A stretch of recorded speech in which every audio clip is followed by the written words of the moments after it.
तंबाखू काय हे करायचं नाही असं मी अंकलला पण सांगतो तरी ती माझं ऐकत नाही. ती नको सांगू, महाराज हे गाडगे महाराजांचं फक्त सांग तुम्हाला. ती आता काय काय तू वाचलं ते तुला काय काय कळलं? हो काय त्यांच्या समाजातली लोक काय करत होती? ती तंबाखू व्यसनाच्या आणि दुसरं काय करायचे?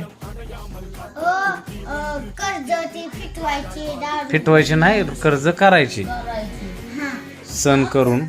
सण करण्यासाठी ही मजा हजा करायसाठी करायचे. हा पुढं अजून देवाला मानत होती. अजून कोंबडी ती कापायची, हा त्याची बळी चढवायची.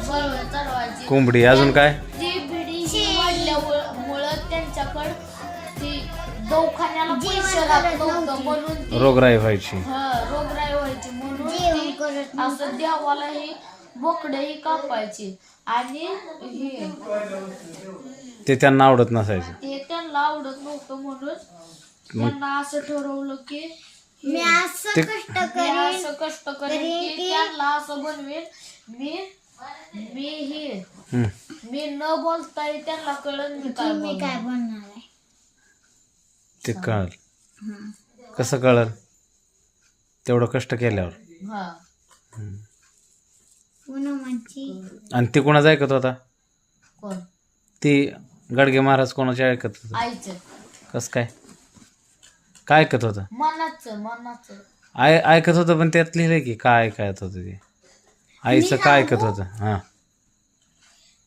मला नाही माहिती. हाय की त्यात. आता काय वाचलं मग? वाचताना काय लक्ष असतं का नसतं? माझं लक्ष लगोरीकडे होतं.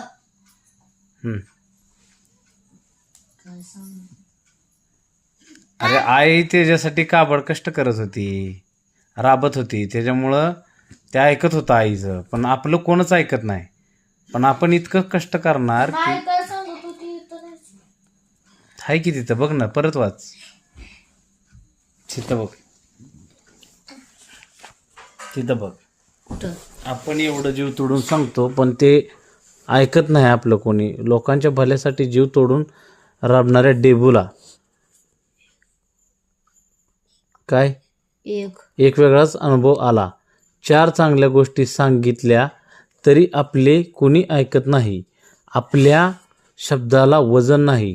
आई आपल्यासाठी राबते, कष्टते, म्हणून आपण तिची ऐकतो.